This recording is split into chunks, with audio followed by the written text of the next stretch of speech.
Obviously, pay £9,000 a year for tuition fees. You all expect to have the best that you deserve through facilities.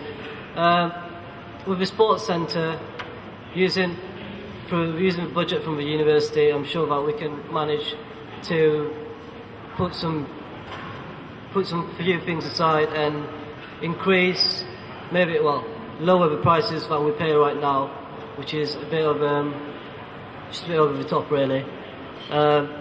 Different facilities through the universities, through maybe science labs, more equipment, or we concentrate on different subjects, different courses, who needs those equipment more than others. So, but yeah, thank you. Okay, obviously new students will be paying £9,000 a year, which is a lot compared to what a lot of us paid. When I first came here, the year above me only paid £1,500 a year. Now we want to make sure that everybody gets what they're entitled to with that £9,000, whether that be an e-book, whether that be a hard copy of a book in the library, whether that may be transport to games, whether it be sports pitches, whether it be anything that affects you. It should be, timetabling what is included in that £9,000. We need a breakdown from the university to say what they will be entitled to. We need to know exactly what they are getting, and the hidden course costs. They've pledged that all hidden course costs will be included in the £9,000 fees. But what about the students that haven't paid £9,000? It's not their fault that they didn't pay £9,000, so should their hidden course costs be included too? It's not fair that one person on one course is spending over 100 a year, whereas somebody else is getting it for free. Thank you. Hey, obviously, it's a massive concern that there's going to be a massive discrepancy in what people are paying now and what people are paying next year. So we really need to start to think about what students need to get out of this £9,000 fee, whether that be better library resources or just generally better sports equipment, better sports uniform, like outfits and stuff. There's a deal that is a potential opportunity for, if I get president, where we would have the same kit for everyone. So it would be like Loughborough University has, to have this whole student atmosphere where we all are part of the same team. In the same vein, I want to have a You Choose campaign system whereby the students get together and they choose what they want us to fight for. And in that way, those people that are paying the £9,000 fees will be able to tell their SU what they should be getting for that, and then we can fight for that accordingly. Thank you. I'll be putting pressure on first the Vice Chancellor to make sure she covers every hidden costs available that are going to, looking at e-books and make sure e-books are available for not just for first years, but everyone. Everyone will benefit from the pressure that we put onto the university. Also putting pressure onto the Tory MP here. Okay, fair enough, we are representing the Tories, but they are putting the 9,000 fees up. So we keep pressuring the government and keep pressuring as a university as a whole and getting contact with other people, the other universities, local schools, the local colleges, and we'll keep putting pressure on students getting NUS involved, and we'll still pressure so we can actually fight back to these 9,000 fees, so we wouldn't have to have this problem about these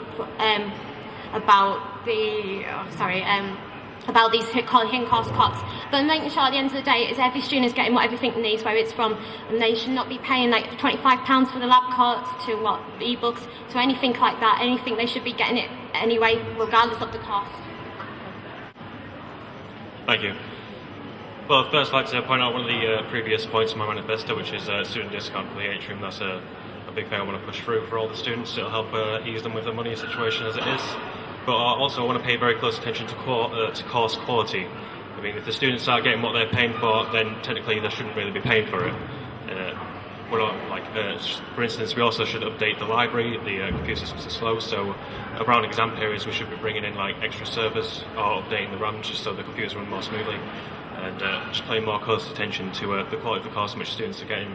Because, as I said before, if it's not good enough, then they shouldn't pay for it.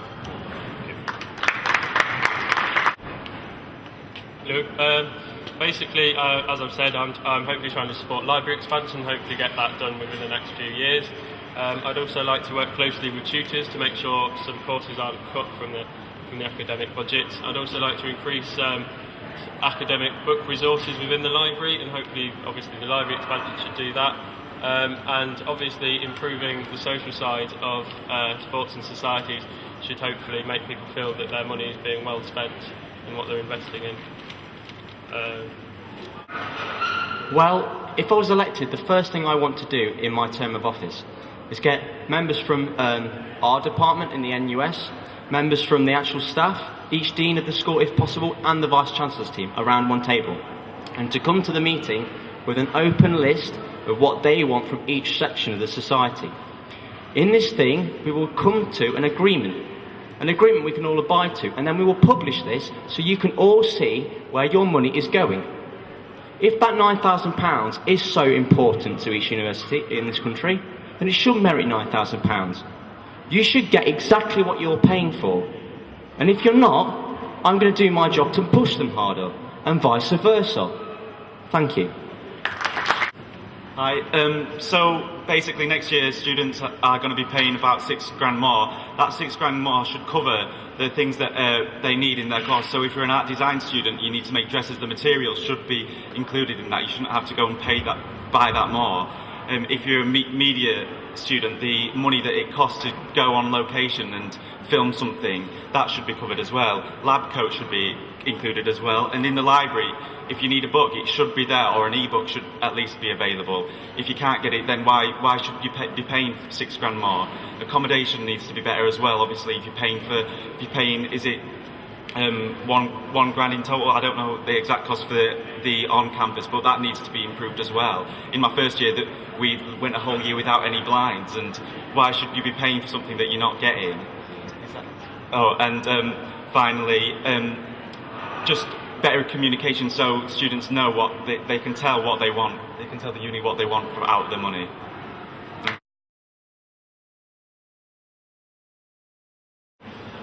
Well, to include all these students, I would like to introduce a new video call session where you can attend a meeting straight from your home at your computer. Thank you. Hey, there's 2 points I want to make really. First of all, I plan to introduce a coffee morning session where anyone can come and speak to me or one of the other officers, but I will be available for anything that they wanted to speak about in that hour or however long I have on any particular day.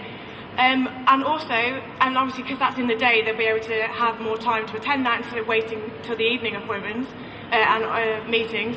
And my other point is that I wanted to have like an hour or two a day set aside to have like a live web chat with anyone who wants to email me, so that I can sit there and respond immediately to their questions or queries or whatever. But yeah, that's about it really. Hi guys. To tackle this problem, I would set up an email to just all the student reps that's representing the postgraduates and everyone else, and then they can email back to say what time they're available or what would be the best time for everyone to meet together, so that we could talk about any student issues that there are. Thank you. As I've already said, it's my stipulation to include every student who wears the badge of the University of Lincoln. So it would be in my first few months in office to go around every single campus and talk to them. How did they think I could do a better job? How did they think they could be involved? Whether they are our age or mature students, because everybody, in my opinion, should count.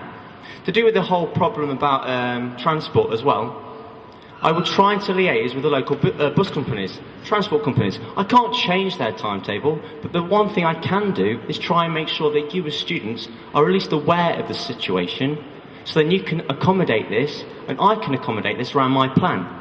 Because to say, together, communication is effective, and it pushes ideas forward. Thank you. First, I'll try and talk to them about the MAPS group, which has just recently formed, mature and post-grad students, where they come meet regularly, having discussions, and they're probably in the same situation as those students who feel like that, so they'll probably get much more better by in contact with them.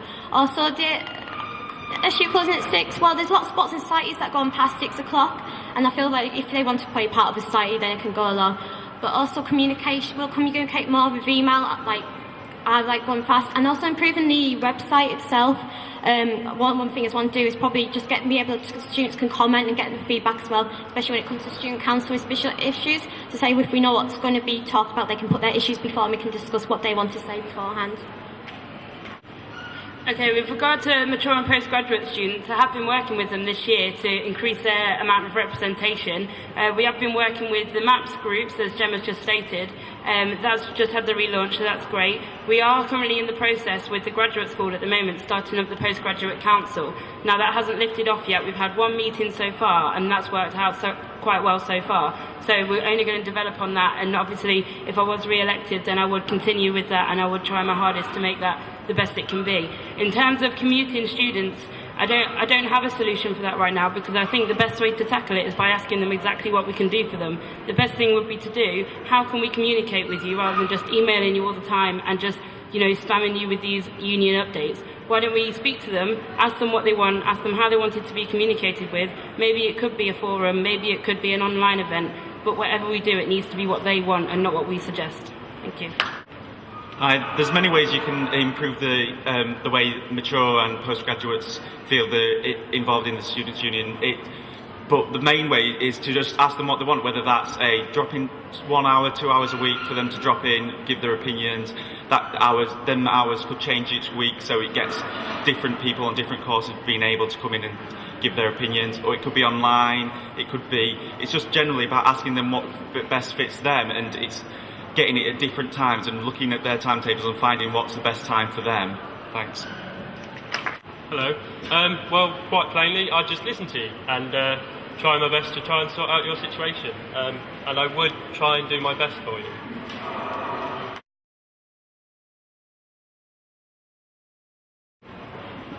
I think firstly, SU is not very great at showing what we've done before, what the successes we've had, and the improvements we've made. So one thing I want to get across is what we've done and how we've gone about it. Money comes from say your cards, you buy your NUS extra card, to part money from the government and obviously part from the university itself. So if there's problems where you want to spend the money, we're happy to quite listen to anyone who wants to put their money towards whether it's put into more societies, what have you. So feel free to speak about it to myself and how we put the money across if I get elected. Hello. A couple of my policies don't really need any money put towards them, but those that do need money, support, I've stated I will support them and try and rally for money towards improving everything, basically. Okay, the union are given money from the university. We are given a block grant every year. To get that block grant, we have to bid for what money we would like. Obviously, we can't change the bid now, but when we get to June, when the president is put in their position, obviously it would be a case of reviewing the money and seeing where the money has been put, whether it's into education budget, welfare budget, activities budget. We need to review what we've got and where we've got it and where the campaign lies within that budget planning. Basically, if it was something to do with sports and societies, then we would have to use the money from the activities budget. If there isn't enough there, then maybe we use it from the reserves fund. We have to also, if we needed something urgently and we haven't got the money for it, we'd just have to bid at the university to get the money. For example, we've just got £2,000 from the university to support our SU awards. So if it can happen this year, it can happen again. Thank you. I have two main stipulations, and that is we pull our weight and they do. Now, the first point I make with regard to sports societies and groups. I want to take a new approach with funding. We divide the budget we already have into equal amounts, and then we redivide the money upon things like transport, sports equipment, because then everybody is represented equally.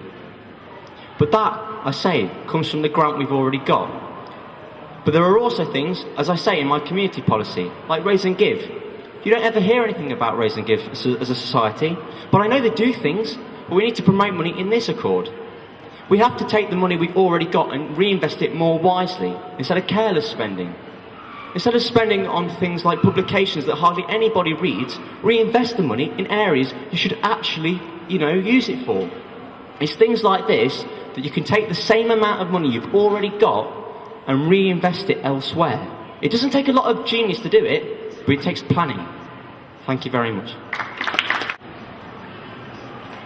Okay, I'm not going to say anything in response to that one, but I am the editor-in-chief of Bullet magazine, and I can assure you that people do read it, and that's why we put it out there, along with the competitions that we've introduced this year, but that's a different point.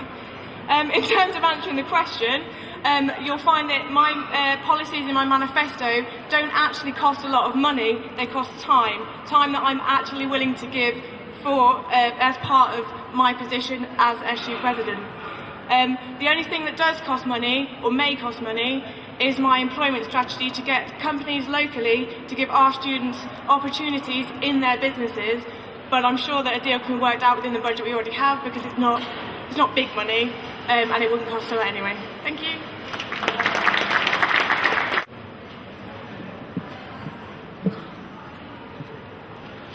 Well, first off, I'd start by looking at the budget that we already have to work with, and then see what we can go from there. For the library to improve the speed of the computer system, the cheapest option probably would be to learn in a server for like during the busy times like exams and hand-in dates. So that would be taken from the actual budget for the library directly. But as far as raising more money for the university, I believe that the key is the engine shed. The more successful the engine shed is, the more money is being ploughed back into the university. And I think that's the real key issue that we need to address. The more successful the engine shed is, the more money we have to use for the students and the university themselves. Thank you. Hey guys, as Jennine already said, the money comes from the university, and one of my main points, which is to get more textbooks from the library. So if the library reshuffles the budget around, rather than concentrating on more on say journals and get more textbooks, then I'm sure they can work something out. Thank you very much. Hiya. Firstly, we need to use the money that we've already got more strategically and more wisely. But secondly, and most importantly, we need to fight to get more money. We're now going to be paying, well, the new students will be now paying £9,000. So surely some money could come from that, and the library can be improved by using that money, because that's for the students' education. So why should it come from any other money apart from the fees that they're paying? Thanks.